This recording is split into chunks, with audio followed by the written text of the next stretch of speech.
காலையில் மிஸ் எங்கள் அப்பா மிஸ் ஃபோன் கொடுத்து கூகுள் பே பண்ண சொன்னாங்க மிஸ். அப்படி பண்ணும்போது ரிவார்ட் பாயிண்ட்ஸ்னு இருந்துச்சு மிஸ். ரிவார்ட் பாயிண்ட்ஸ்னால் என்னது மிஸ்? ரிவார்ட் பாயிண்ட்ஸ் அப்படிங்கிறது ஒரு சில பேங்க்கு டெபிட் கிரெடிட் கார்டு கம்பெனிஸ் இடத்துல அவங்க நமக்கு கொடுக்கக்கூடிய லாயல்ட்டி இன்சென்டிவ்னு சொல்லுவாங்க.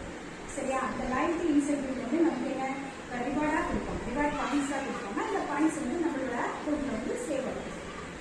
அதுதான் இது வெகுமதி தமிழில் சொல்லுவோம். மிஸ் யாரெல்லாம் எதுக்கெல்லாம் ரிவார்ட் பாயிண்ட்ஸ் கொடுப்பாங்க? யாரெல்லாம்